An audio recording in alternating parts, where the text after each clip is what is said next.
Hello everyone, welcome to queuing. Marks booster series के comprehension वाले portion में last हमने किया था PQRS, जिसमें जो लंबे वाले PQRS होते हैं S1 S2 वाले, हमने उसके कुछ सवाल देखे थे। आज हम लोग क्लोज टेस्ट करने वाले हैं। चूँकि मैं मेंस लेवल को क्लोज टेस्ट फोकस कर रहा हूँ, इसलिए इसमें 10 ब्लैंक होंगे। 5 ब्लैंक की जगह पे बहुत बार 10 वाला SSC पूछ लेती है। आपके लिए ज़रूरी ये है कि इसे भी अगेन मैंने द हिंदू न्यूज़पेपर से निकाला है, जिसका मतलब है जो टॉपिक हम लोग डिस्कस करने वाले हैं ये एडिटोरियल्स का होगा। साथ ही साथ में ये कोई रीसेंट मुद्दा होगा जिसके ऊपर नॉर्मली एसएससी क्वेश्चन बनाती है। ठीक है, तो आप इसको ऐसे भी देख सकते हो कि एग्जाम से बहुत ही ज़्यादा रिलेवेंट सेक्शन है। चलिए शुरू करेंगे। जो बच्चा पहले मुझसे पढ़ चुका है उसे ये बात पता है मैं क्लोज टेस्ट कैसे बनाता हूँ। जो पहली बार वीडियो देख रहे हैं, पहले मैं एक बार बता देता हूँ। हर क्लोज टेस्ट को मैं 2 बार पढ़ने को बोलूँगा आपको, जिसमें से फर्स्ट टाइम हम सिर्फ और सिर्फ पैसेज को ऑब्जर्व करेंगे, उसकी समरी समझेंगे, टोन समझेंगे, ये समझेंगे कौन सा लाइन पॉजिटिव है, कौन सा लाइन नेगेटिव है। जब हम दूसरी बार पैसेज को पढ़ेंगे तो हम कंप्लीटली उसको फिलअप करने के लिए पढ़ेंगे। ठीक है, क्योंकि जगह की कमी थी और इस तरीके से क्वेश्चन सेट हुआ था, तो मैंने हर एक पेज पे केवल एक ब्लैंक दिया है। तो आप क्या करेंगे, अभी यहीं पे वीडियो पॉज करके सबसे पहले पैसेज को पूरा पढ़ेंगे, उसके बाद ब्लैंक नंबर 1 फिलअप करने की कोशिश करेंगे। पैसेज को कितनी बार पढ़ना है? 2 बार पढ़ना है। ठीक है, अब मैं ज्यूम करके चल रहा हूँ, आपने पढ़ लिया है। मैं अब इस एक एक करके सारी चीज़ें एक्सप्लेन करूँगा। चलो सबसे पहले मैं हिंदी बताता हूँ उन बच्चों के लिए जो हिंदी मीडियम से पढ़कर आए हैं। इंग्लिश की थोड़ी सी मुश्किल है, या किसी वर्नैकुलर मीडियम से आए हैं, इंग्लिश नहीं समझ में आती, उनके लिए मैं पहले आराम से एक्सप्लेन कर देता हूँ हर एक लाइन को। तो क्या लिखा हुआ है कि the recent global dash in the economic sector has posed significant challenges for policy makers. जो हाल ही में पूरी दुनिया में इकोनॉमिक सेक्टर में जो डैश हुआ है, उसने बहुत ही सिग्निफिकेंट का मतलब होता है इंपॉर्टेंट और ह्यूमंगस, ह्यूज। ठीक है, बहुत बड़ा। तो उसने बहुत बड़ा चैलेंज पॉलिसी मेकर्स के लिए वो पोज कर रहा है। ध्यान रखना, चैलेंज के साथ नॉर्मली पोज वर्ड यूज किया जाता है। वो एक चैलेंज दे रहा है पूरी की पूरी दुनिया को। टोन तो नेगेटिव से स्टार्ट हुआ है। With inflation soaring and the growth rates dash, central banks are left with the daunting task of balancing monetary policies। ठीक है, लिखा है चूंकि इन्फ्लेशन सोर कर रहा है। इन्फ्लेशन हम किसे कहते हैं? महंगाई को। महंगाई को इन्फ्लेशन कहा जाता है। तो इन्फ्लेशन जो है वो सोर कर रहा है। सोर मतलब होता है टू इंक्रीज, किसी चीज का बहुत तेजी से बढ़ना। तो इन्फ्लेशन जो है उसका रेट बहुत बढ़ रहा है और ग्रोथ रेट्स जो है वो डैश हो रहे हैं, जिसकी वजह से सेंट्रल बैंक जो है उसको बहुत ही डॉन्टिंग टास्क। नोट करना, देखो द हिंदू से पढ़ने से फायदा क्या होता है कि बीच में आपको ऐसे बहुत सारे वर्ड्स मिल जाते हैं जो एसएससी सिनोनिम या एंटोनिम या वन वर्ड में पूछती है। इसी तरीके से आपका वो भी रिवाइज हो जाता है। देखो कितनी बार एसएससी ने डॉन्टिंग पूछा है। डॉन्टिंग मतलब होता है डिफिकल्ट। ठीक है, तो कह रहा है कि सेंट्रल बैंक जो है, हमारे केस में आरबीआई है, उसके पास ये डॉन्टिंग टास्क रह गया है कि वो मॉनेटरी पॉलिसीज को बैलेंस करे। बहुत मुश्किल काम अब उसके लिए है कि वो मॉनेटरी पॉलिसीज को बैलेंस करे। The interplay between domestic demand and external shock has dash the resilience of economies particularly in the emerging markets. लिखा, ये जो खेल चल रहा है ना, कौन सा खेल? किसके बीच में? डोमेस्टिक मार्केट के बीच में। और जो एक्सटर्नल शॉक्स लग रहे हैं, एक्सटर्नल शॉक्स मतलब जो बाहर इंडिया छोड़कर जो बाहर के देशों में जो भी हो रहा है जिसका इंपैक्ट इंडिया की इकोनॉमी पे पड़ता है, उसको हम एक्सटर्नल शॉक बोलते हैं। एग्जांपल के तौर पर अभी रशिया यूक्रेन का वॉर हो रहा है, तो हमारा स्टॉक मार्केट टॉन्क हो गया, हमारा स्टॉक मार्केट बहुत गिर गया। ये क्या है? ये एक्सटर्नल शॉक ही तो है। तो यहाँ पे वही लिखा है कि जो जो एक खेल चल रहा है ना डोमेस्टिक डिमांड और एक्सटर्नल शॉक के बीच में, उसने डैश किया है रेजिलियंस को। रेजिलियंस का मतलब क्या होता है? इसका मतलब होता है टू स्टे स्ट्रॉन्ग, मतलब मजबूती के साथ डटे रहना। सो उसने जो रेजिलियंस को चैलेंज कर रहा है वो इकोनॉमीज के और पर्टिकुलरली इमर्जिंग मार्केट्स में।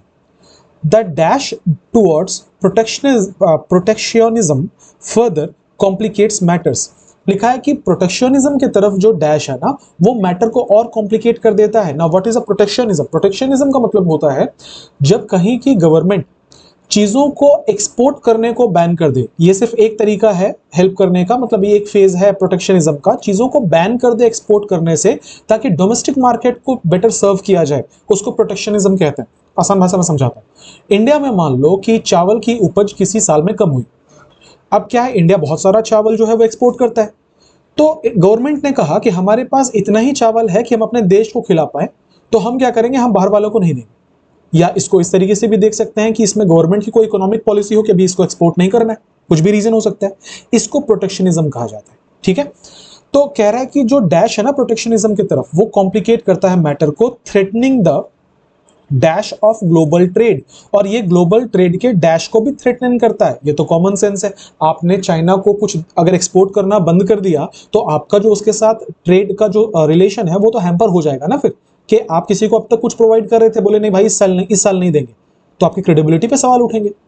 आगे लिखा हुआ है while government strive to dash fiscal stability the widening income inequality presents a dash challenge.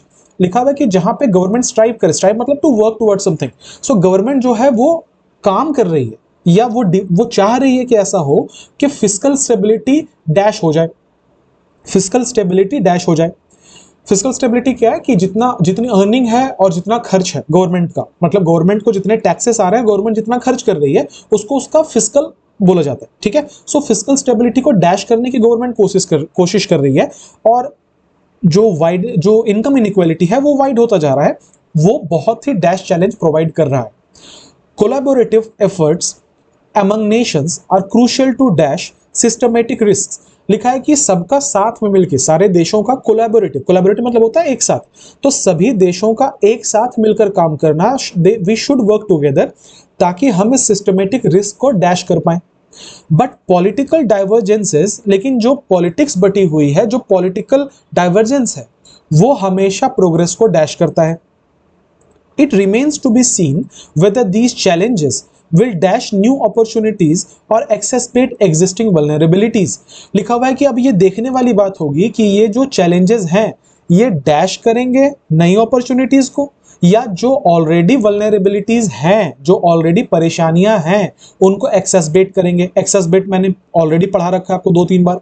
एक्सेसबेट का मतलब क्या होता है? टू मेक समथिंग वर्स, जो पहले से खराब है उसको और खराब कर देना, उसको एक्सेसबेट कहते हैं। ठीक है, तो कह रहा है कि ये जो नई मतलब ये देखने वाली बात है कि जो चैलेंजेस हैं ये नई अपॉर्चुनिटीज को डैश करेंगे या जो ऑलरेडी प्रॉब्लम है उसको और खराब कर देंगे। ये पूरे पैसेज का हिंदी था, लिटरल तो नहीं, बट एक समरी के तरीके से मैंने बता दिया। आपको अभी तक समझ में आ गया होगा कि पैसेज टफ है। एक तो इकोनॉमिक्स से रिलेटेड है तो यूं ही टफ हो जाता है, दूसरा इतने छोटे पैराग्राफ में 10 ब्लैंक हैं तो आपको अंदाजा भी नहीं मिल पाएगा कहाँ पे क्या करना है। जहां तक मैं समझ पाया पैसेज को पढ़ के, कहीं कुछ ग्रामर वाला भी नहीं है। ठीक है, ये तो कंप्लीटली वोकैब बेस्ड है, तो टफ लेवल है। ठीक है, चलो देखते हैं। लिखा है the recent global dash in the, हम एक एक करके पढ़ेंगे और ब्लैंक फिलअप करेंगे, आप मेरे साथ साथ करते जाना। ठीक है, आपने, मैं अज्यूम कर रहा हूं आपने एक नंबर भर लिए। तो लिखा हुआ है the recent global dash in the economic sector has posed significant challenges for policy makers. अच्छा, अगर मैं आपसे पूछूं कि टोन क्या है, तो टोन तो नेगेटिव है, टोन तो नेगेटिव है पूरा का पूरा। एक प्रॉब्लम की बात की जा रही है, यहां तक तो एटलीस्ट पूरा पूरा नेगेटिव है।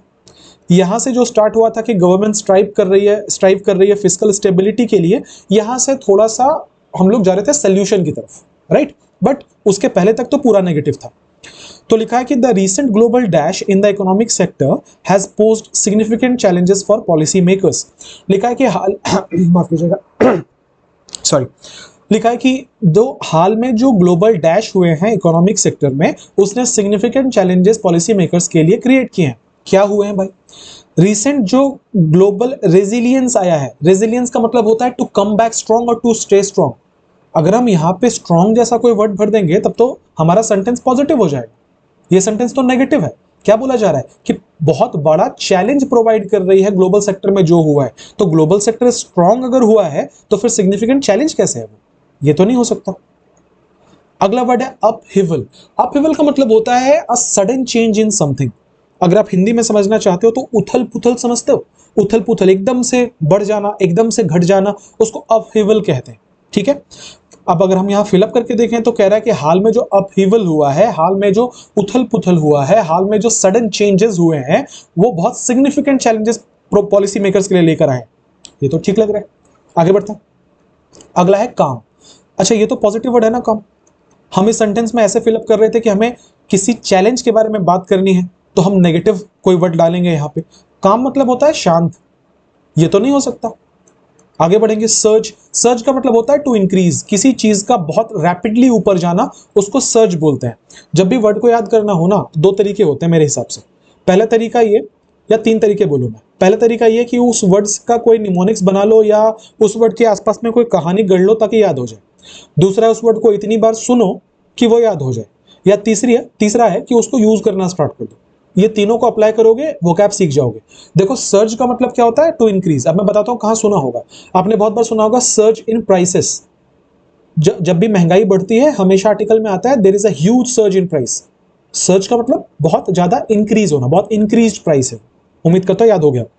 तो क्या लिखा था? The recent global surge in the economic sector. सोचो, अगर इकोनॉमिक सेक्टर में सर्ज आया, चीजें इंक्रीज होने लगी, तो फिर ये चैलेंज कैसे? ज्यादा पैसा हो गया, ये चैलेंज है क्या? नहीं ना, इसका मतलब ये भी नहीं हो सकता। सबसे सटीक तो यही लग रहा था, अपहीवल, जो उथल पुथल हुई थी। यहां पे आप पॉज करेंगे, 2 नंबर ट्राई करेंगे, मैं आगे बता रहा हूं। लिखा है with inflation soaring and growth rates dash central banks are left with the daunting task of balancing monetary policies. अगर मैं सिर्फ आपको यहां से यहां तक बोलूं, कैसे मेरा अप्रोच क्या है वो सीखना आप। अगर मैं यहां से यहां तक बोलूं तो बताओ सेंटेंस नेगेटिव है कि पॉजिटिव है? ऑब्वियसली सेंटेंस नेगेटिव है, क्योंकि क्या कह रहा है कि जो इन्फ्लेशन है, जो महंगाई, वो सोर कर रही है, बहुत तेजी से ऊपर बढ़ रही है। ग्रोथ रेट जो है वो डैश हो रहा है। इसकी वजह से सेंट्रल बैंक की सरदर्दी है कि वो कैसे मॉनेटरी पॉलिसीज को बैलेंस करे। तो ये सेंटेंस तो पूरा पूरा नेगेटिव है, आउट एंड आउट नेगेटिव है। इन्फ्लेशन बढ़ रहा है, तो जो यहाँ पे ग्रोथ रेट है, अब आप बताओ वो बढ़ेगा कि घटेगा? महंगाई के साथ साथ अगर ग्रोथ रेट भी बढ़े फिर तो इतनी बड़ी सरदर्दी नहीं है ना। महंगाई बढ़ रही है, इसकी वजह से ग्रोथ रेट घट रहा है। ग्रोथ रेट अगर घट रहा है तो यहाँ पे हमें कोई ऐसा वर्ड यूज करना है जिसका मीनिंग घटने जैसा हो। आ जाओ देखते हैं। पहले में लिखा हुआ है फ्लक्चुएटिंग। फ्लक्चुएटिंग का मतलब होता है किसी चीज का ऊपर जाना, किसी चीज का नीचे आना। आपने सुना होगा प्राइसेस बड़े फ्लक्चुएट कर रहे हैं, तो इसका मतलब है कभी 300 हो जाता है कोई चीज, कभी 200 हो जाता है कोई चीज, फ्लक्चुएट कर रहा है। तो यहाँ पे लिखा है कि जो ग्रोथ रेट है वो फ्लक्चुएटिंग है। फ्लक्चुएटिंग का मतलब है कभी ऊपर जा रहा है, कभी नीचे जा रहा है। अगर बाकी कोई ऑप्शन नहीं हुआ तो हम इसे करेंगे कि ये मेरा फर्स्ट ऑप्शन नहीं हो सकता, क्योंकि इसमें कहीं ना कहीं ये सेंस भी बन रहा है कि मार्केट ऊपर भी जा रहा है, जबकि हमने इस लाइन में ये सीखा कि ये out and out negative line है। तो मेरा ये फर्स्ट ऑप्शन तो नहीं होगा। अगर आगे कोई और ऑप्शन नहीं मिला तो हम इसे मजबूरन आंसर करेंगे। आगे लिखा हुआ है स्टेबलाइजिंग। अब सोचो, अगर ग्रोथ रेट स्टेबलाइज है तो फिर सरदर्दी कहां है? सरदर्दी ये नहीं है, ग्रोथ रेट्स कम होने चाहिए। अगला लिखा है डिक्लाइनिंग। डिक्लाइनिंग आंसर हो सकता है। डिक्लाइन का मतलब होता है किसी चीज का नीचे आना। To decrease is called decline. तो लिखा हुआ है इन्फ्लेशन बढ़ रहे हैं, ग्रोथ रेट्स घट रहे हैं, इसका सेंस तो बनता है। आगे लिखा हुआ है सर्जिंग। अभी सर्ज का मतलब बताया था किसी चीज का दाम बहुत तेजी से ऊपर बढ़ना। तो कह रहा है कि अगर इन्फ्लेशन बढ़ रहा है और ग्रोथ रेट्स भी बढ़ रहे हैं, कोई सेंस नहीं है। आंसर कौन सा होगा? आंसर होगा ऑप्शन नंबर सी। आगे बढ़ेंगे थर्ड नंबर को अगेन आप यहां रुक के पहले ट्राई कर लेंगे। सो मैं लाइन पढ़ रहा हूं। The interplay between domestic demand and external shocks has dash the resilience of economies particularly in emerging markets. लिखा हुआ है कि जो इंटरप्ले चल रहा है ना, जो खेल चल रहा है डोमेस्टिक डिमांड का और एक्सटर्नल शॉक का, ये एक डैश कर रहा है हमारी रेजिलियंस को, हमारी इकोनॉमी की रेजिलियंस को, मतलब इकोनॉमी कितना सह पाएगी उसको ये डैश कर रहा है, खास करके इमर्जिंग मार्केट में। तो अब बताओ इस सेंटेंस पढ़ के आपने क्या सीखा? कह रहा है कि खेल चल रहा है डोमेस्टिक डिमांड और एक्सटर्नल शॉक के बीच में, जो हमारे रेजिलियंस को, तुम कितने स्ट्रांग हो, इसको वो डैश कर रहा है। तो यहां पे कोई टेस्ट जैसा वर्ड होना चाहिए ना, कि वो उसको टेस्ट कर रहा है, वो उसको एग्जामिन कर रहा है कि भैया देखते हैं तुम्हारी इकोनॉमी कितना झेल पाती है। आ जाओ ऑप्शन पे। फर्स्ट में टेस्टेड मिल गया। अच्छा, यहाँ पे हैज है तो V3 होना चाहिए, ध्यान रखना, टेस्टेड V3 है। बोल्स्टर्ड, बोल्स्टर का मतलब होता है सपोर्ट करना, किसी चीज को सपोर्ट करना। तो अगर मैं यहां लगा दूं कि डोमेस्टिक मार्केट और एक्सटर्नल शॉक जब वो हमारे इकोनॉमी के रेजिलियंस को सपोर्ट कर रहा है, सपोर्ट नहीं कर रहा है, ये तो पॉजिटिव सेंस हो जाएगा। स्ट्रेंथन, मजबूत करना, नहीं होगा। इरोडेड, इरोडेड का मतलब होता है किसी चीज को खराब कर देना। अगर मैं हिंदी में बोलूं तो नष्ट कर देना, ठीक है, किसी चीज को बर्बाद कर देना, उसको इरोड कहते हैं। तो ये हमारे रेजिलियंस को बर्बाद कर रहे हैं, थोड़ा हार्श हो जाएगा। अगर हमारे पास ऑप्शन में टेस्टेड है तो हम पहला प्रेफरेंस टेस्टेड को देंगे, क्योंकि हमारी इकोनॉमी जीरो नहीं हो गई है। हम लोग जिसके बारे में बात कर रहे हैं, हम ये बोलना चाह रहे हैं, बेसिकली आपने पहले पैसेज पढ़ा होगा कि हमारी इकोनॉमी का खराब टाइम चल रहा है। ये नहीं कह रहे कि इकोनॉमी बिल्कुल जीरो हो गई है, क्योंकि आगे इसको ठीक करने के मेजर्स भी बताए गए हैं। इसलिए मैं कहता हूं बार बार कि पहले पैसेज पढ़ो, ताकि आपको अंदाजा हो पाए कि पैसेज किस तरफ जा रहा है। प्रेफरेंस किसको मिलेगा? टेस्टेड को मिलेगा। क्यों नहीं होगा इरोडेड? मैंने बता दिया आपको। आगे बढ़ते हैं। 4 नंबर ब्लैंक फिर से मैं अज्यूम करूंगा आपने पॉज करके पढ़ लिया है। लिखा हुआ है that dash towards protectionism further complicates matters. यहीं तक करते हैं, पहले फिलअप करते हैं। लिखा है कि प्रोटेक्शनिज्म के तरफ जो डैश है ना, उसने मैटर को और खराब कर दिया। अच्छा, अगर और खराब कर दिया है तो प्रोटेक्शनिज्म की तरफ क्या होगा? और आगे हमने ये भी पढ़ा था कि उससे ग्लोबल ट्रेड को डैश है। अगर हम प्रोटेक्शनिज्म के अगेंस्ट में होंगे, समझना बात को, प्रोटेक्शनिज्म किसे कहते हैं कि मेरे पास जो चीज है मैं देश से बाहर नहीं जाने दूंगा, यही प्रोटेक्शनिज्म है टूटी फूटी भाषा में। अगर मैं इसके अगेंस्ट में हूं तो ग्लोबल ट्रेड कैसे खराब होगा? फिर तो ग्लोबल ट्रेड अच्छा होगा ना, कि मैं जितना उपजाता हूं मैं पूरी दुनिया में बांटता हूं, ये तो अच्छी बात है। प्रोटेक्शनिज्म, अगर ग्लोबल ट्रेड पे खतरा है, इसका मतलब ये है ना कि प्रोटेक्शनिज्म को मैं सपोर्ट कर रहा हूं। मैं ये कह रहा हूं कि प्रोटेक्शनिज्म होना चाहिए और इसके वजह से मेरे आसपास के कंट्रीज मेरे से नाराज हैं, जिसका मतलब ये है यहां पे सपोर्ट जैसा कोई वर्ड होना चाहिए। क्या मेरा एक्सप्लेनेशन आपको समझ में आया? ये कॉम्प्लिकेटेड लाइन है, ठीक है, मैं फिर से एक बार समझा देता हूं। प्रोटेक्शनिज्म का मतलब होता है देश में आपने जो भी उपजाया आप उसको बाहर नहीं जाने दोगे। आगे हमने लाइन में पढ़ा था कि प्रोटेक्शनिज्म कॉम्प्लिकेट कर रहा है मैटर को, और वो ये थ्रेटन कर रहा है कि हमारे ग्लोबल ट्रेड को वो डैश कर देगा। तो ग्लोबल ट्रेड को खराब करने के लिए प्रोटेक्शनिज्म के सपोर्ट में होना पड़ेगा। हम बोलेंगे हाँ जी भाई, जो हमने उपजाया वो हमारे पास रहेगा, तभी तो। इसका मतलब यहाँ पे कोई सपोर्ट जैसा वर्ड होना चाहिए, कोई पॉजिटिव वर्ड होना चाहिए। आ जाओ ऑप्शन पे, यहाँ लिखा हुआ है इंक्लिनेशन, जिसका मतलब होता है किसी चीज की तरफ झुकाव आपका, ठीक है। आप अगर किसी चीज में इंटरेस्टेड होते हो ना तो आपका इंक्लिनेशन उस तरफ होता है, ये तो हो सकता है आंसर। डिस इंक्लिनेशन नहीं होगा, इसी का एंटोनिम है ये, मतलब आई हेट प्रोटेक्शनिज्म, तो फिर ग्लोबल ट्रेड खतरे में कैसे है? ये तो नहीं हो सकता। अगला है drive, the drive towards protectionism, मतलब जो काम किया जा रहा है प्रोटेक्शनिज्म के लिए, ठीक है, वो कॉम्प्लिकेट करता है मैटर को, जो स्टेप्स उठाए जा रहे हैं वो कॉम्प्लिकेट करता है मैटर को, ये भी आंसर हो सकता है। अगला लिखा हुआ है द हेजिटेशन, हेजिटेशन तो नेगेटिव वर्ड है, नहीं हो सकता आंसर। अब हमारे पास ये ऑप्शन है कि हम इंक्लिनेशन की तरफ जाएं कि ड्राइव की तरफ जाएं, क्योंकि दोनों का जो मतलब मीनिंग है वो सटीक आ रहा है, ठीक है। इंक्लिनेशन टुवर्ड्स भी होगा, ड्राइव टुवर्ड्स भी होगा, पर ज्यादा सही क्या होगा आप सोचो एक बार। आप इंटरेस्टेड हो, ये ज्यादा बड़ा खतरा है कि जो स्टेप्स आपने उठा लिए वो ज्यादा बड़ा खतरा है? ऑब्वियसली जो स्टेप्स आपने उठा लिए वो ज्यादा बड़ा खतरा है, तो आंसर कौन सा होगा? Option number C. बट ऐसा भी हो सकता है कि अगर अभी तो ये एसएससी ने नहीं पूछा, मैंने खुद बनाया, पर ऐसा हो सकता है कि एसएससी जब ये ऐसे क्वेश्चंस पूछे तो इंक्लिनेशन को भी आंसर कर सकती है, क्योंकि वो उसमें भी कुछ गलत नहीं है। मैं फिर से बोल रहा हूं, उसमें भी कुछ गलत नहीं है। ऐसे केस में क्वेश्चंस चैलेंज होते हैं और मार्क्स मिलता है, ठीक है, घबराना नहीं है इसमें। आगे बढ़ेंगे 5 नंबर।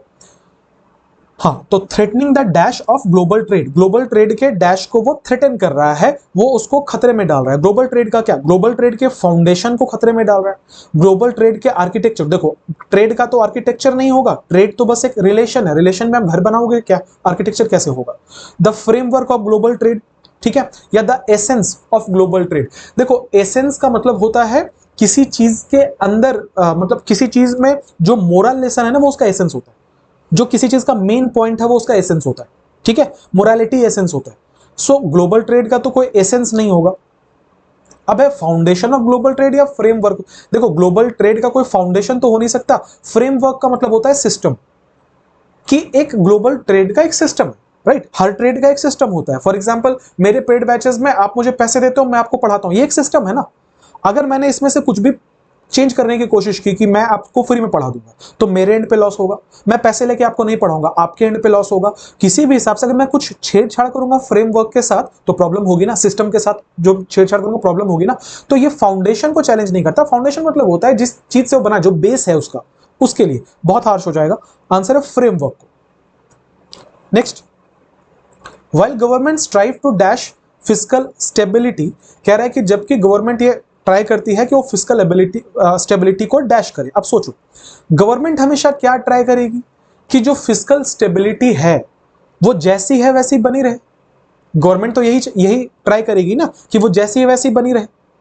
आ जाओ ऑप्शन पे, the government strive to uphold, uphold हो सकता है, अपहोल्ड का मतलब क्या होता है? टू कीप, और to defend is called uphold, ठीक है। हिंदी में अगर मैं बोलूं तो कायम रखना, आपने सुना होगा, कायम रखने को हम लोग अपहोल्ड कहते हैं। तो गवर्नमेंट स्ट्राइव कर रही है, गवर्नमेंट ट्राई कर रही है कि फिजिकल स्टेबिलिटी को अपहोल्ड किया जा सके, क्योंकि ताकि स्टेबल रहे चीजें। गवर्नमेंट ट्राई कर रही है कि वो डिसरिगार्ड कर दे, वो मतलब माने ना फिजिकल स्टेबिलिटी को। या नेगेटिव वर्ड नहीं चाहिए था हमें पॉजिटिव वर्ड चाहिए था। Government strive to stabilise physical stability, ये भी हो सकता है।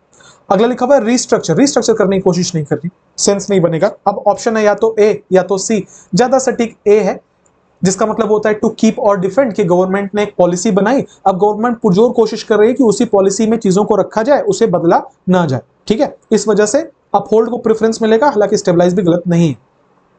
आगे बढ़ेंगे, the widening income inequality presents a dash challenge, और ये जो इनकम इनइक्वालिटी है ना, कि कोई बहुत कमा रहा है, कोई बहुत ज्यादा कमा रहा है, कोई बहुत कम कमा रहा है, तो इसको ये इसका जो गैप है वो बढ़ता जा रहा है, ठीक है। और वो एक बहुत डैश चैलेंज है। कैसा चैलेंज है? बड़ा चैलेंज है। ऑब्वियसली यहाँ पे कोई ऐसा शब्द होना चाहिए जो ह्यूज से मिलता जुलता हो, कि बहुत बड़ा चैलेंज है ये। ऑप्शन पे आ जाओ। माइनर चैलेंज नहीं हो सकता। सिग्निफिकेंट, लाइन पहला लाइन याद करो, यहां पे हमने पढ़ा था सिग्निफिकेंट, मैंने तब बोला था ह्यूज, ह्यूमंगस, बहुत बड़ा।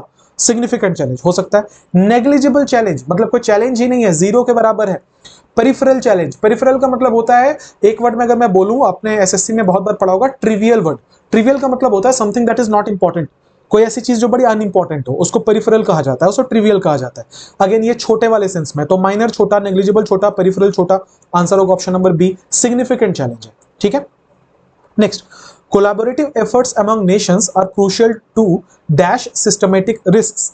लिखा है सबको एक साथ मिलकर काम करना पड़ेगा ताकि हम सिस्टमेटिक रिस्क को डैश कर पाए। क्या करेंगे? सिस्टमेटिक रिस्क को सब मिलकर काम करेंगे तो वो कम होगा ना, तो रिस्क को कम करने की कोशिश की जा रही है। ऑप्शन नंबर 1 में है एम्पलीफाई। एम्पलीफाई मतलब होता है टू इंक्रीज, किसी चीज की इंटेंसिटी बढ़ाना, तो हम रिस्क बढ़ाने के लिए साथ में काम करना चाह रहे हैं, नहीं रिस्क को तो कम करेंगे ना। मिटिगेट, एसएससी ने बहुत बार सिनोनिम में पूछा है। मिटिगेट का मतलब होता है टू वीकन, किसी चीज को कमजोर कर देना, किसी चीज को कम करना, दैट्स कॉल्ड मिटिगेट। तो कह रहा है यहाँ पे कि कोलैबोरेटिव एफर्ट्स की जरूरत है, हम सब मिलकर काम करेंगे ताकि मिटिगेट किया जा सके, मतलब कम किया जा सके सिस्टमेटिक रिस्क को। ये तो ठीक लग रहा है। अगला लिखा हुआ है एस्केलेट, हम लोग सब साथ में मिलकर काम करेंगे ताकि एस्केलेट किया जाए सिस्टमेटिक रिस्क को। एस्केलेट का मतलब होता है किसी चीज का बहुत तेजी से ऊपर जाना। आपने एस्केलेटर देखा होगा ना, एस्केलेटर में हम लोग यूज करते हैं एक फ्लोर से दूसरे फ्लोर जाने के लिए, ऊपर तरफ जाने के लिए। एस्केलेट मतलब होता है किसी चीज का बहुत तेजी से ऊपर जाना। तो अगेन ये पॉजिटिव वर्ड, हमें तो कम करने के सेंस में बोलना था। प्रोपेगेट का मतलब होता है टू स्प्रेड, किसी चीज को फैलाना, तो हम रिस्क फैलाने के लिए साथ में काम करना चाहते हैं। कोई सेंस नहीं है। आंसर कौन सा होगा? Option number B. आगे आएंगे। But political divergences often dash progress. यहां से यहां तक देखते हैं। लिखा हुआ है कि लेकिन जो पॉलिटिकल डाइवर्जेंस है ना, मतलब जो पॉलिसीज जो लोग बना रहे हैं वही सेम पेज पे नहीं है। कहीं के सेंट्रल गवर्नमेंट ने कोई स्कीम निकाली तो स्टेट वाले बोल रहे हैं हम नहीं मानेंगे। स्टेट वाले ने कुछ अच्छा स्कीम निकाल दिया तो सेंटर वाले कह रहे हैं कि नहीं तुमने गलत कर दिया, अपने जुरिस्डिक्शन से बाहर काम कर रहे हो, and so on and so forth. Which means के पॉलिटिकल डाइवर्जेंसेस जो है ना वो प्रोग्रेस को डैश करते हैं। तो क्या करेंगे? प्रोग्रेस को नुकसान पहुंचाएंगे। तो कोई नेगेटिव वर्ड होना चाहिए। प्रोग्रेस को कैटलाइज, कैटलाइज मैंने शायद पहले भी बताया। कैटलाइज का मतलब होता है किसी चीज में हेल्प करना। अपने केमिस्ट्री में कैटलिस्ट पढ़ा होगा, जिसका मतलब होता था जो रिएक्शन को तेज या स्लो कर दे, किसी चीज में हेल्प करे, ठीक है। सो कैटलाइज करता है प्रोग्रेस को। पॉलिटिकल डाइवर्जेंस कैटलाइज नहीं करता। हमें तो कोई नेगेटिव वर्ड चाहिए। हाइंडर, हाइंडर मतलब होता है किसी चीज को रोकना, किसी चीज को बाधित करना, ठीक है। किसी चीज के प्रोग्रेस में रोड़ा बनना, उसको हम लोग हाइंडर कहते हैं। तो हाइंडर प्रोग्रेस हो सकता है। Expedite, to increase the speed of process, किसी चीज के प्रोसेस के स्पीड को बढ़ाना, उसको एक्सपीडाइट कहते हैं। आपने सुना होगा बहुत बार एक्सपीडाइट ट्रायल। जब बहुत प्रेशर पड़ता है तो हमारी जुडिशरी क्या करती है कि जो केसेस है ना, जैसे कुछ बहुत हीनियस क्राइम के केस हो गए, रेप हो गया या मर्डर हो गया या डबल मर्डर हो गया, पूरी फैमिली का मर्डर हो गया, तो बहुत बार एक्सपीडाइट ट्रायल्स चलते हैं उस पर, जिसका मतलब है बहुत तेजी से उसमें काम हो रहा है, बहुत तेजी से हियरिंग्स हो रही हैं, उसको एक्सपीडाइट कहा जाता है, ठीक है। तो प्रोसेस को एक्सपीडाइट करता है, प्रोसेस को तेज कर देता है। नहीं, हमें कोई नेगेटिव वर्ड चाहिए। सपोर्ट करता है नहीं होगा। आंसर कौन सा होगा? Option number B. Next, it remains to be seen whether these challenges will dash new opportunities or exacerbate existing vulnerabilities। लिखा हुआ है कि अब ये देखने वाली बात होगी कि ये नए अपॉर्चुनिटीज को डैश करेंगे या फिर जो प्रॉब्लम है उस प्रॉब्लम को और खराब कर देंगे। अब सोचो, हमारे पास दो ऑप्शन है। एक है या तो ये प्रॉब्लम को खराब कर देंगे या तो ये नए अपॉर्चुनिटीज को डैश करेंगे। इसका मतलब यहां तो कोई पॉजिटिव होना चाहिए कि अब ये देखने वाली बात है कि चैलेंजेस न्यू अपॉर्चुनिटीज को डैश करेंगे, पॉजिटिव, या फिर और खराब कर देंगे, नेगेटिव। हम लोग यही तो कहते हैं कि वो आया है, अब या तो वो किसी को जान से मार देगा या तो खुद मर जाएगा। तो ये दोनों तो कॉन्ट्रास्ट बातें हैं ना, तो यहाँ पे तो वही फिलअप होना चाहिए। तो यहाँ कोई पॉजिटिव वर्ड होगा। डैश न्यू अपॉर्चुनिटीज मतलब यहाँ लिखा है कल्टीवेट न्यू अपॉर्चुनिटीज। अब ये देखने वाली बात है कि वो नए अपॉर्चुनिटीज को पैदा करेंगे। अनरेवल, अनरेवल का मतलब होता है किसी चीज को दुनिया के सामने लेके आना, जिसको हम लोग रिवील कहते हैं। अनरेवल शायद मैंने पहले भी पढ़ा है। तो इसका मतलब होता है रिवील करना। तो कह रहा है कि अब ये दुनिया के सामने नए अपॉर्चुनिटीज रिवील करेंगे। कोई सेंस नहीं है। अंडरमाइन, अंडरमाइन का मतलब होता है किसी चीज को कमजोर कर देना। लिख लेना, बड़ा इंपॉर्टेंट वर्ड है। टू मेक समथिंग वीकर, अब आप बोलोगे सर एक्सेस बेट भी तो यही था। नहीं, एक्सेस बेट का मतलब होता है खराब चीज को और खराब कर देना। आप बोलोगे सर मिटिगेट भी तो यही था। मिटिगेट का देखो नॉर्मली जो यूज किया जाता है वो दर्द के सेंस में किया जाता है कि जो चीज फेल हो रही है, जिसमें आप जो चीज में दर्द हो रहा है उसको मिटिगेट करना, मतलब उसको कम कर देना। अंडरमाइन का मतलब होता है किसी के एफर्ट्स को, किसी के अचीवमेंट्स को अगर आप नीचे नजर से देख रहे हो, या किसी को, किसी ऑर्गेनाइजेशन को अगर आप वीक करने की कोशिश कर रहे हो तो उसको अंडरमाइन कहते हैं। दोनों का एग्जांपल देता हूं। जैसे कि मान लो आपके सामने कोई आया, उसने बोला कि भैया मेरी ना गवर्नमेंट जॉब हो गया, ठीक है, मैंने एसएससी क्रैक किया और मेरा जॉब हो गया। उसके लिए बहुत बड़ी बात है। आपने बोला क्या करोगे, क्या कितना कमा लोगे, जिंदगी भर तो मतलब 10 to 5 वाला ऑफिस करोगे, क्या ही हो जाएगा। आपने क्या किया, आपने उसके एफर्ट्स को अंडरमाइन कर दिया। दूसरा मैंने बोला किसी से कमजोर कर देना। बहुत बार आपने सुना होगा कि डिफरेंट डिफरेंट लीडर्स हैं, वो कहते हैं कि डेमोक्रेसी का गला घोटा जा रहा है, डेमोक्रेसी को अंडरमाइन किया जा रहा है। अंडरमाइन का मतलब डेमोक्रेसी को वीक किया जा रहा है, ठीक है। होपफुली आपको ये वर्ड समझ में आ गया। अब इसको आपको याद कर लेना है, ठीक है, बहुत बार एसएससी ने पूछा अंडरमाइन। एनीवेज, तो यहां पे तो हमें ये नहीं चाहिए था, पॉजिटिव वर्ड चाहिए था। अगला लिखा है फॉस्टर। फॉस्टर का मतलब होता है किसी चीज को पालना, ठीक है। आंसर तो कल्टीवेट ही होगा। पालने का सेंस तो था नहीं कि challenges will cultivate new opportunities, वो या तो नई अपॉर्चुनिटीज लेके आएंगे या तो फिर वल्नरेबिलिटीज जो ऑलरेडी एग्जिस्ट कर रही हैं उनको और खराब कर देंगे। उम्मीद करता हूं आपको पहला नंबर पैसेज समझ में भी आ गया और आपको पढ़ने में मजा भी आया। सेम प्रोसेस सेम काम। मैं पानी पी लूं, आप जल्दी से इसे पढ़ लो एक बार। मैं पानी लेना भूल गया, आज प्यासे पढ़ाऊंगा आपको। बॉटल है, बॉटल खाली है। चलो देखते हैं। उम्मीद करता हूं आपने पढ़ लिया इसे। लिखा है the education system in India has long been a subject of dash. लिखा है कि एजुकेशन सिस्टम जो है ना इंडिया में, वो बहुत दिनों से एक डैश का सब्जेक्ट है। While strides have been made in ensuring access to education, the quality of learning outcomes remains dash। लिखा हुआ है बहुत स्टेप्स लिए गए। स्ट्राइड्स का मतलब होता है long steps towards something, to take steps towards something, किसी चीज को अचीव करने के लिए to take steps towards something, किसी चीज को अचीव करने के लिए आप जब कोई कदम उठाते हो उसको स्ट्राइड्स कहा जाता है, ठीक है।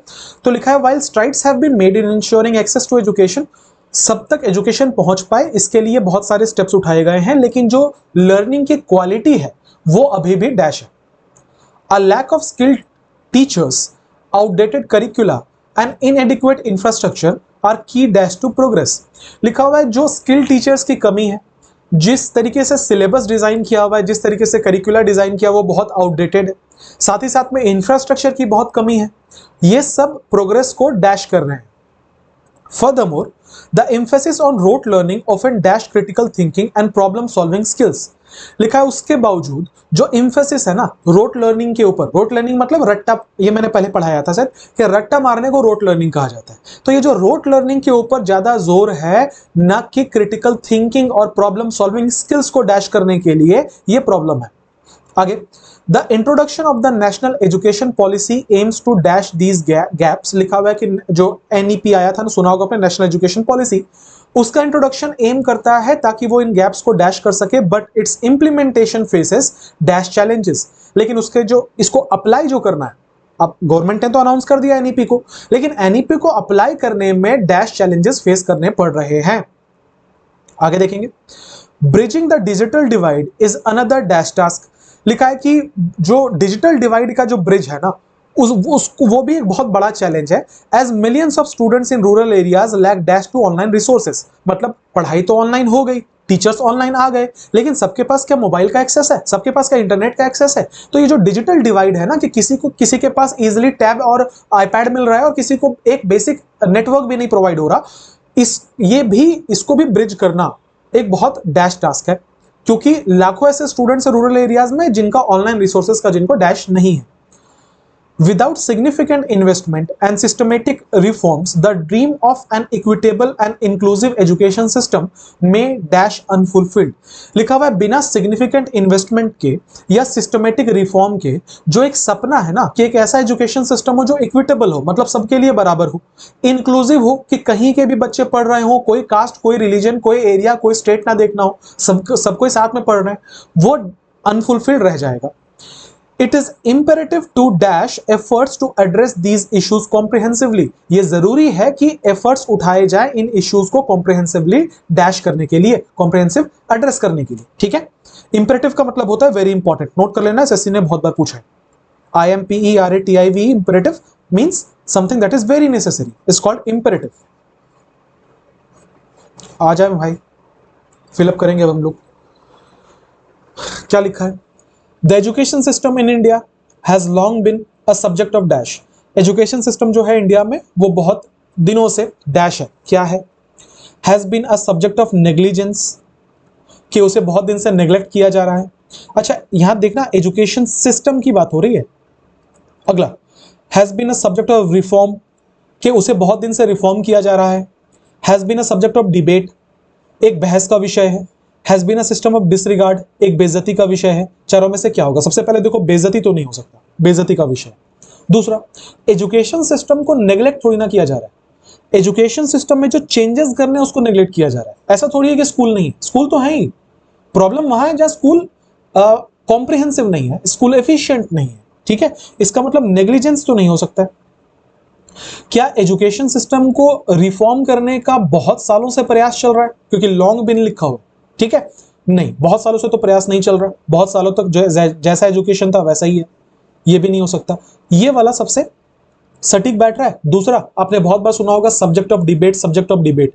क्योंकि मैं ये क्यों कह रहा हूं, where I am coming from, बहुत सारे ऐसे आज भी सिस्टम के अंदर के लोग हैं जिनका यह मानना है कि एजुकेशन सिस्टम में कोई फ्लॉ ही नहीं, जो है वो सही है। मैं नाम नहीं लूंगा क्योंकि बहुत सारे लोग ऑफेंड हो जाते हैं। हमारे एक HRD मिनिस्टर थे जिन्होंने 5 साल, वो हमारे 5 या 4 साल वो हमारे HRD मिनिस्टर रहे। और जब वो पोस्ट छोड़ा तो उन्होंने बड़े ही प्राउडली ये बोला कि मुझे इस बात का गर्व है कि मैंने एक शब्द भी नहीं बदला और चीजें बहुत अच्छी चली। मेरे हिसाब से मैं पर्सनली 0% भी एग्री नहीं करता, इसलिए क्योंकि बहुत ज्यादा जरूरत थी चेंज करने की। इस बात पे गर्व नहीं होना चाहिए, इस बात पे शर्म आनी चाहिए कि आपने एजुकेशन सिस्टम में एक चीज भी चेंज नहीं किया। अगर एजुकेशन सिस्टम में कोई चेंज की जरूरत है तो वो इंडिया में ही है, क्योंकि पोटेंशियल बहुत है, पर प्रॉब्लम यह है कि एजुकेटेड नहीं है लोग। तो ये जो है ये लॉन्ग सब्जेक्ट है डिबेट का, क्योंकि कुछ कह रहे हैं बहुत अच्छा हुआ, कुछ कह रहे हैं बहुत खराब हुआ, तो आंसर सी सटीक है। आगे बढ़ेंगे। While strides have been made in ensuring access to education, लिखा है कि बहुत स्ट्राइड्स लिए गए एजुकेशन सिस्टम को एक्सेस करने के लिए कि सब तक एजुकेशन पहुंच पाए। The quality of learning outcomes remains dash, लेकिन जो क्वालिटी है ना वो बहुत डैश है। मतलब ऐसा नहीं है स्कूल नहीं है, स्कूल तो है, पर जो टीचर्स पढ़ा रहे हैं, जो करिकुलर डिजाइन है, जो इंफ्रास्ट्रक्चर है, वो बहुत डैश है। तो क्या भरेंगे यहाँ पे?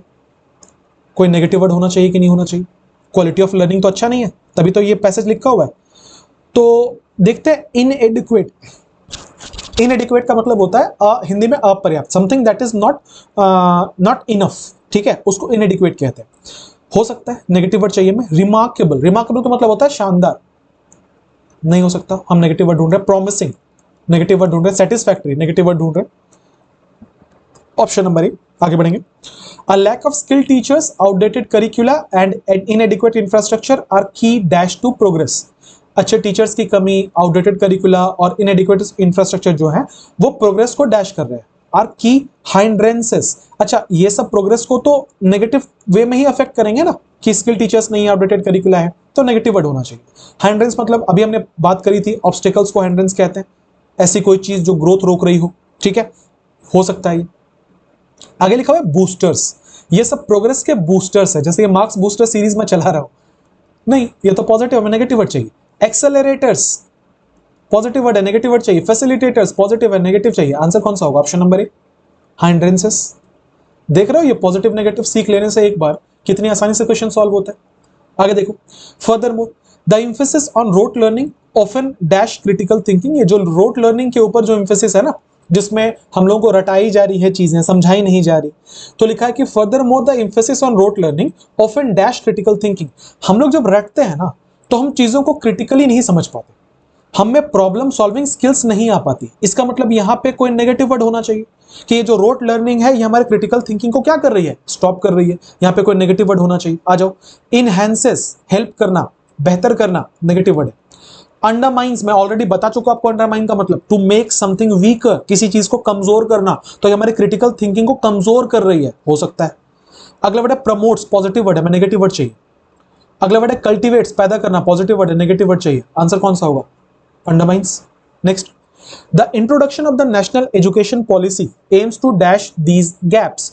लिखा हुआ है कि एजुकेशन पॉलिसी जो है ना, जो एनईपी है, वो इन गैप्स को डैश करने की कोशिश कर रही है। एनईपी के थ्रू क्या किया गया है कि इन जो प्रॉब्लम्स हैं उनको सॉर्ट आउट करने की कोशिश की गई है। मतलब यहां पे सॉल्व जैसा कोई वर्ड होना चाहिए, है ना, कि वो एग्जैक्टली तो नहीं है ऑप्शन में, पर सॉल्व जैसा कुछ होना चाहिए कि एनईपी जो है वो इंट्रोडक्शन, उसका इंट्रोडक्शन जो है वो इन गैप्स को सॉल्व करने की कोशिश कर रहा है, इन गैप्स को हाईलाइट करने की कोशिश कर रहा है। हाईलाइट मतलब होता है दुनिया के सामने लेके आना, कि नेशनल एजुकेशन पॉलिसी आई, उसने बताया देखो यहां यहां एजुकेशन में प्रॉब्लम है, वो तो सबको पहले से पता है। हाईलाइट तो वर्ड नहीं होगा। वाइडन, वो और खराब कर रहा है इस गैप्स को, नहीं भाई उसके लिए नहीं आया था। वो एड्रेस करने की कोशिश कर रहा है, एड्रेस मतलब वो सॉर्ट आउट करने की कोशिश कर रहा है इन प्रॉब्लम्स को, ये हो सकता है। अगला वर्ड है डिसरिगार्ड, वो बेइज्जती करने की कोशिश कर रहा है। आंसर कौन सा होगा? एड्रेस होगा। Next, bridging the digital divide, अच्छा वो एक छूट गया क्या? हाँ, but it's implementation faces dash challenges, लेकिन इसका जो इंप्लीमेंटेशन है ना वो डैश चैलेंजेस फेस कर रहा है। किसका इंप्लीमेंटेशन? एनईपी का। एनईपी का इंप्लीमेंटेशन जो है वो डैश चैलेंजेस फेस कर रहा है। तो क्या होगा यहाँ पे? कुछ माइनर या मेजर? कोई मेजर चैलेंज फेस कर रहा होगा, ऐसा कोई वर्ड होना चाहिए। आ जाइए, पहले में लिखा हुआ है लॉजिस्टिकल चैलेंजेस। लॉजिस्टिकल का मतलब होता है जब आप किसी चीज को मतलब किसी चीज कैसे बताऊं आपको, कि फॉर एग्जांपल बिल्डिंग बनाना चाह रहे हैं, पैसा नहीं है, लॉजिस्टिकल इशू है। हम इंटरनेट इंट्रोड्यूस करना चाह रहे हैं पर गांव बिल्कुल जंगल में, ये लॉजिस्टिकल इशू है। तो जहां पे लॉजिस्टिक्स इन्वॉल्व हो वैसे वाले इशू आ रहे हैं, ठीक है, हो सकता है ये आंसर। आगे बढ़ेंगे, इनसरमाउंटेबल। इनसरमाउंटेबल का मतलब होता है कोई चीज जो इतनी बड़ी है कि उससे कभी पार पाया ही नहीं जा सकता, something that is so great that can't be dealt with successfully. मतलब नामुमकिन है चैलेंजेस को फेस करना। नहीं, ये तो ज्यादा हार्श हो जाएगा, नामुमकिन थोड़ी, वरना गवर्नमेंट ट्राई क्यों करती। ट्रिवियल हम ऑलरेडी पढ़ चुके हैं, जिसका मतलब होता है लेस इंपॉर्टेंट, ऐसी कोई चीज जो उतनी इंपॉर्टेंट ना हो। याद दिला दूं, पेरिफेरल हमने अभी इसका पढ़ा था, एक सिनोनिम, ठीक है।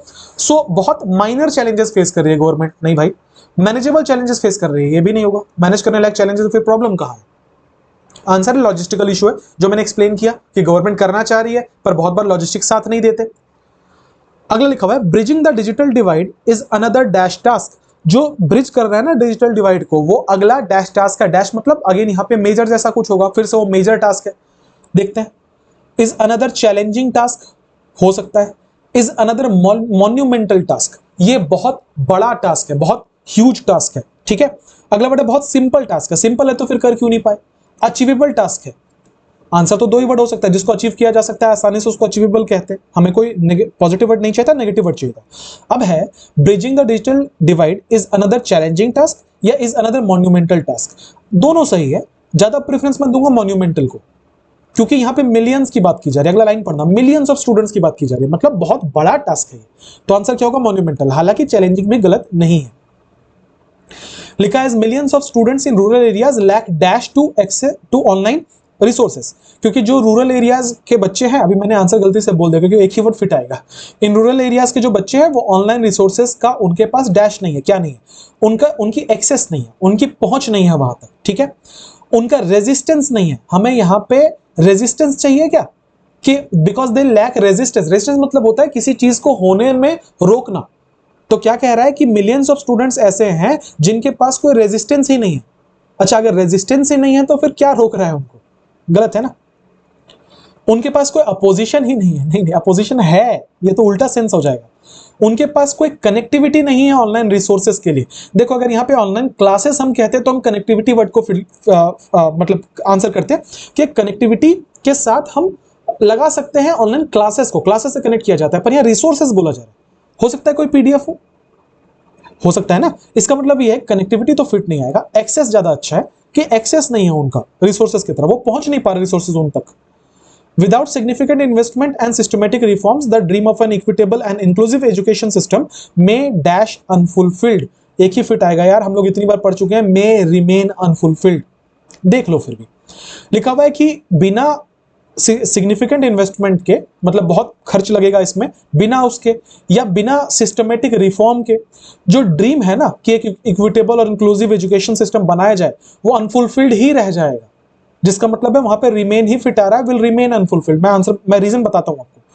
लिखा है कि मे ट्रांसफॉर्म मतलब होता है बदल जाना, अनफुलफिल्ड बदल जाना, शिफ्ट अनफुलफिल्ड, एलिमिनेट अनफुलफिल्ड नहीं होगा आंसर। मैं बता रहा हूं मैंने क्यों ऐसा बोला कि रिमेन ही आएगा। देखो रिमेन जो वर्ड है ना, ये एक कॉजेटिव वर्ब है, ठीक है।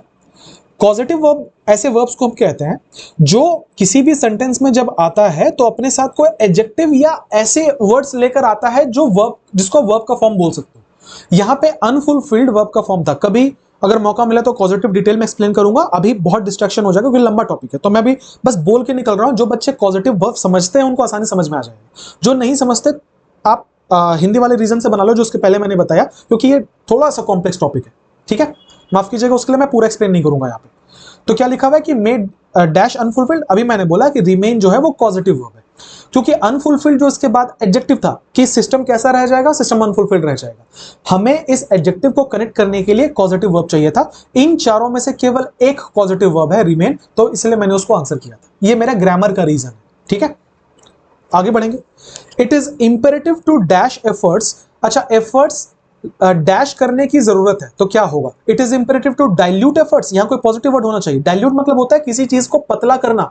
जैसे बहुत बार दूध जब हमारे घर में आता है, हम लोग कहते हैं ना दूध वाले भैया को कि अरे बहुत पतला दूध है यार, बहुत पानी मिला दिया आपने दूध में, उसने डाइल्यूट कर दिया। इसका उल्टा होता है कॉन्सेंट्रेटेड, जिसका मतलब होता है किसी चीज को गाढ़ा बना देना, ठीक है। सो डाइल्यूट तो नहीं होगा, नेगेटिव वर्ड है। It is imperative to strengthen efforts, strengthen का मतलब होता है मजबूत करना, एफर्ट्स को मजबूत करने की जरूरत है, ये हो सकता है। अगला लिखा हुआ है प्रोलॉन्ग, प्रोलॉन्ग का मतलब होता है taking more time then expected, ऐसा है कि एफर्ट्स को और लंबा खींचने की जरूरत है। नहीं नहीं, ये तो नेगेटिव हो जाएगा। टर्मिनेट मतलब होता है टू कैंसल, एफर्ट्स को कैंसल करने की जरूरत है। आंसर कौन सा होगा, ऑप्शन नंबर बी।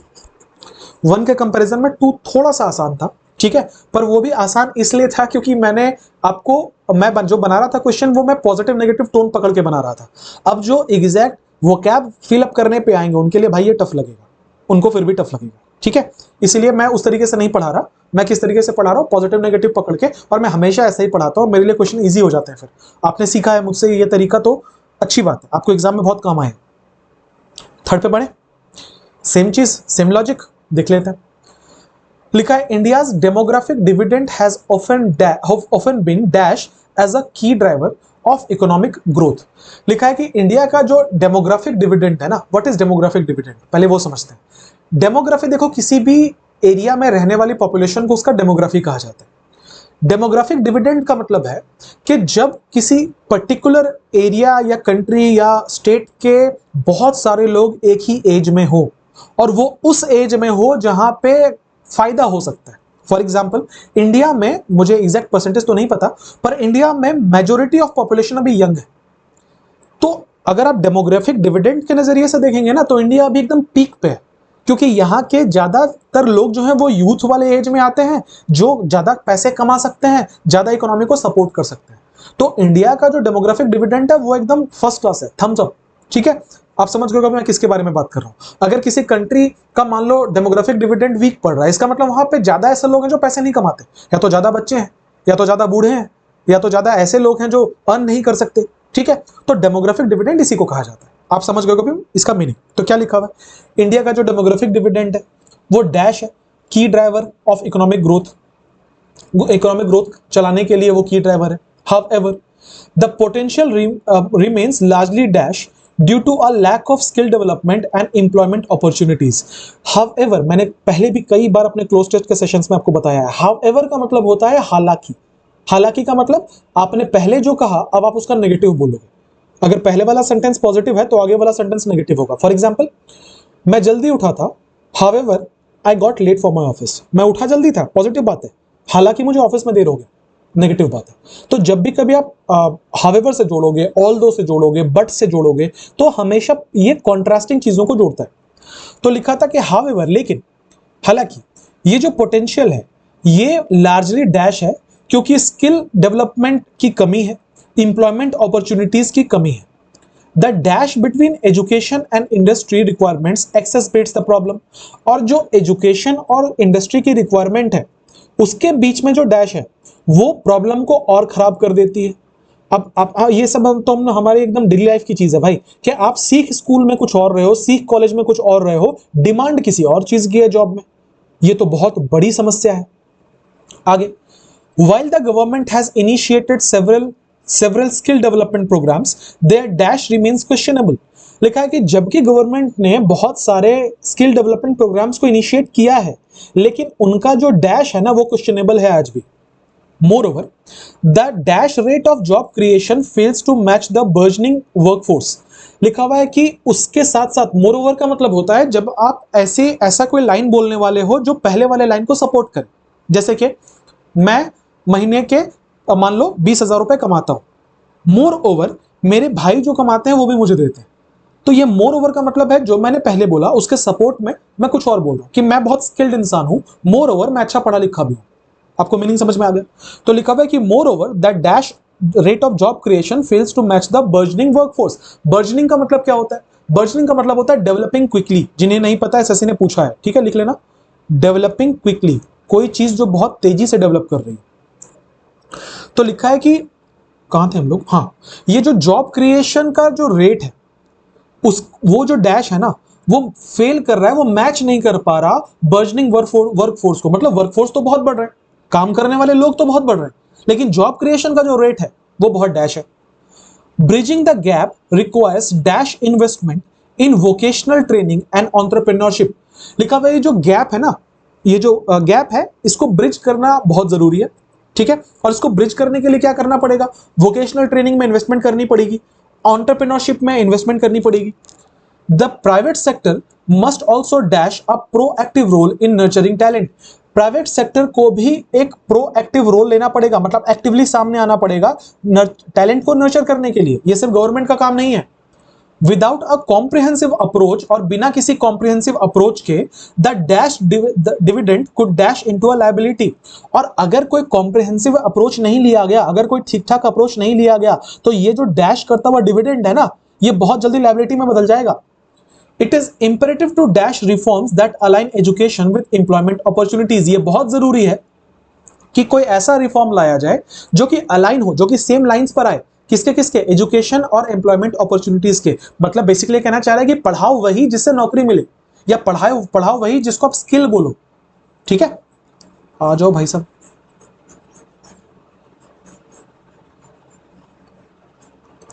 टोन अगर मैं आपसे पूछूं तो टोन तो नेगेटिव है, ठीक है। अब एक एक लाइन का टोन पकड़ते चलेंगे और सॉल्व करेंगे। मैं मान के चल रहा हूं आपने 1 नंबर सॉल्व कर लिया। लिखा हुआ है India's demographic dividend has often been dash as a key driver of economic growth. ये लाइन तो पॉजिटिव है कि एक की ड्राइवर इकोनॉमिक ग्रोथ, हमारी इकोनॉमी बहुत अच्छी चल रही है क्योंकि हमारा डेमोग्राफिक डिविडेंड बहुत अच्छा है, तो यहां तो कोई पॉजिटिव वर्ड होना चाहिए। लिखा है India's demographic dividend has been dash as a has been dismissed as a. Dismiss मतलब होता है खारिज कर देना, आप नहीं मान रहे उस चीज को, गलत है, नहीं हो सकता।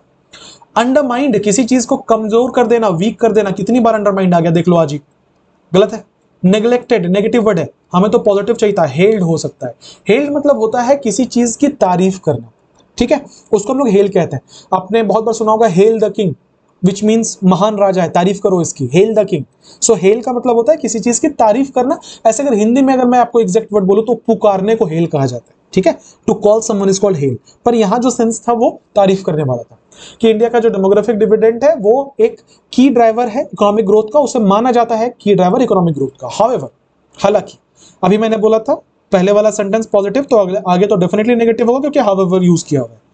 However, the potential remains largely dash due to a lack of skill development। जो पोटेंशियल है वो बहुत ही ज्यादा डैश है। क्या है भाई?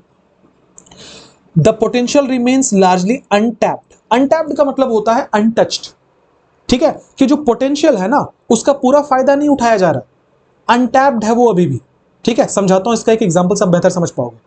पहले जो क्रिकेट होती थी 2008 के पहले की मैं बात कर रहा हूं, पहले जो क्रिकेट होता था ना 2008 के पहले, उसमें जो लेवल्स पे सिलेक्शन होता था वहां पे पूरा का पूरा जो टैलेंट है इंडिया का क्रिकेट का वो टैप नहीं होता था, क्योंकि आपके पास लिमिटेड नंबर ऑफ टीम्स है। जो टीम्स रणजी खेल रहे हैं, जो टीम सैयद मुश्ताक खेल रहे हैं, या जो टीम्स कोई भी टूर्नामेंट, लोकल टूर्नामेंट खेल रहे हैं वो तो लिमिटेड है। 20-25 स्टेट्स मिलके खेलते थे, उसमें से कुछ प्लेयर सेलेक्ट होंगे जो इंडिया ए के लिए खेलेंगे, बी के लिए खेलेंगे, वहां से कुछ सेलेक्ट होंगे जो कि इंडिया के इंटरनेशनल खेलेंगे। तो कुल मिला के कितने प्लेयर्स खेल पाएंगे? 500, 1000 मैक्सिमम। फिर 2008 में आया आईपीएल, और इंडिया का जो क्रिकेट का डेमोग्राफी था वो चेंज हो गया। क्यों? क्योंकि अभी हमने जस्ट देखा है कि एक बिहार का एक बहुत छोटा लड़का है जिसका सिलेक्शन 13-14 साल में हुआ है गेस। अब सोचो बिहार का एक 14 साल का लड़का आईपीएल खेल रहा है। मतलब आईपीएल ने क्या किया, उसने जो अनटैप्ड चीजें थी ना, अनटैप्ड एरियाज थे इंडिया के, उनको टैप किया। ठीक है, विच मीन्स के उनको टच किया। अनटैप्ड मतलब अनटच्ड। तो यहां पे क्या लिखा हुआ था, जो पोटेंशियल है ना वो अनटैप्ड है आज भी, मतलब वहां तक पहुंच ही नहीं पाया अभी तक। पोटेंशियल बहुत है पर अभी तक वहां एम्प्लॉयमेंट पहुंच ही नहीं पाया। हो सकता है the potential remains largely exhausted. Exhausted मतलब होता है थक गया है, मतलब जो पोटेंशियल है ना वो खत्म हो गया। नहीं, ये आंसर नहीं हो सकता। पोटेंशियल रिमेन्स लार्जली मैक्सिमाइज्ड, जितना पोटेंशियल का यूज करना था वो कर चुके। स्किल डेवलपमेंट की कमी की वजह से, स्किल डेवलपमेंट की कमी की वजह थी तो फिर हमने पोटेंशियल को मैक्सिमाइज कैसे किया? गलत है। पोटेंशियल को हमने रियलाइज कर लिया, पोटेंशियल को हमने यूज कर लिया, गलत है। एक ही आंसर बच रहा है कि जो पोटेंशियल था वो लार्जली अनटैप्ड है। आज भी वैसे लोगों को रोजगार नहीं मिल पा रहा जिनके पास स्किल है, ठीक है, या जिनके पास स्किल नहीं है, दोनों केसेस में। आगे बढ़ेंगे। The dash between education and industry requirements exacerbates the problem. जो एजुकेशन और इंडस्ट्री रिक्वायरमेंट्स है उसने प्रॉब्लम्स को और खराब कर दिया है। उनके बीच का जो डैश है क्या होगा? The synergy between. सिनर्जी का मतलब क्या होता है? सिनर्जी का मतलब होता है, अगर मैं हिंदी में एक वर्ड बोलूं तो तालमेल। विच मीन्स कि जब, जो इंग्लिश वाले हैं वो समझना, जो नॉन हिंदी स्पीकर है वो समझना, जब कोई एक कंपनी दूसरे कंपनी के साथ मिलकर काम करती है उसको सिनर्जी कहा जाता है। To work together is called synergy. ठीक है, तो लिखा हुआ है कि एजुकेशन और इंडस्ट्री रिक्वायरमेंट्स के बीच में जो सिनर्जी है वो और प्रॉब्लम्स को खराब कर दे रही है। आगे बढ़ेंगे। एजुकेशन और इंडस्ट्री के बीच में जो डिस्कनेक्ट है वो प्रॉब्लम्स को और खराब कर दे रही है। ये तो हो सकता है, सिनर्जी क्यों नहीं हो सकता? अच्छा, मैं बोलना भूल गया था, ये तो आंसर हो ही नहीं सकता क्योंकि अभी तो हमें यही समझ में आया कि एजुकेशन और इंडस्ट्री के बीच में कोई सिनर्जी है ही नहीं। एजुकेशन में कुछ और पढ़ाया जा रहा है, इंडस्ट्री के रिक्वायरमेंट कुछ और है। इसका मतलब उनके वो तो एज अ टीम काम ही नहीं कर रहे। सिनर्जी का मतलब होता है एज अ टीम काम करना। तो आंसर तो ये नहीं हो सकता, हमें कोई नेगेटिव वर्ड चाहिए। डिस्कनेक्ट हो सकता है कि इनका उनसे कोई मतलब नहीं, उनका इनसे कोई मतलब नहीं। एजुकेशन में कुछ और पढ़ा रहे हैं, इंडस्ट्री को कुछ और चाहिए, डिस्कनेक्ट हो सकता है। अगला बड़ा इंटीग्रेशन। उन दोनों के बीच में जो इंटीग्रेशन है ना वो प्रॉब्लम को और खराब कर देता है। जो दोनों मिलकर साथ में काम कर रहे हैं ये प्रॉब्लम को और खराब कर देता है। नहीं, फिर तो अच्छा है ना, प्रॉब्लम को ये तो सॉर्ट आउट करेगा, एक्सेसबेट थोड़ी करेगा। अलाइनमेंट अगेन पॉजिटिव वर्ड है, नहीं हो सकता। आंसर कौन सा होगा? डिस्कनेक्ट होगा। Next, while the government has initiated several skill development programs, जबकि गवर्नमेंट ने कुछ स्किल डेवलपमेंट प्रोग्राम्स को इनिशिएट किया है, their dash remains questionable। उनका जो डैश है वो क्वेश्चनेबल है। while का मतलब क्या होता है? जबकि। तो कैसे यूज करते हैं इसको कि जबकि तुमने मुझे पैसे दिए मैंने वो पैसे खो दिए थे। जबकि तुमने मुझे पैसे दिए पॉजिटिव, मैंने वो पैसे खो दिए थे नेगेटिव। तो वाइल भी तो वही काम करता है कि पॉजिटिव को नेगेटिव के साथ जोड़ता है। तो क्या लिखा हुआ है कि while the government has initiated several skill development programmes, कि जबकि गवर्नमेंट ने इनिशिएट किया है कुछ स्किल डेवलपमेंट प्रोग्राम्स को, ये तो पॉजिटिव बात है। आगे जो होगा वो नेगेटिव होगा कि उनका जो डैश है वो क्वेश्चनेबल है, कि अभी भी उनका जो डैश है वो ढंग का नहीं है। तो उनका क्या है? उनका क्रिटिसिज्म क्वेश्चनेबल है ना। ना, क्रिटिसिज्म तो नेगेटिव वर्ड है, ये तो नहीं आएगा। उनका इफिशिएंट नेगेटिव है, इफिशिएंट नहीं। अगर यहां पे इफिशियंसी लिखा होता तो हम आंसर करते, क्योंकि देखो THEIR देयर लिखा हुआ है, देयर एक पॉजिटिव एडजेक्टिव है, ये बात सब समझते हैं। तो इसके बाद कोई ना कोई नाउन होना चाहिए ना। जैसे मैं कह रहा हूं ये उनका घर है, दिस इज देयर होम्स या देयर होम। सो देयर आपने जब यूज किया तो उसके बाद होम बोला ना, होम क्या था? नाउन था। तो जब भी आप इसको यूज करोगे किसी सेंटेंस में जो कि पॉजिटिव एडजेक्टिव है तो इसके बाद हमेशा एक नाउन आएगा। अब जरा इस पे बात कर लेते हैं। एफिशिएंट वर्ड एडजेक्टिव होता है।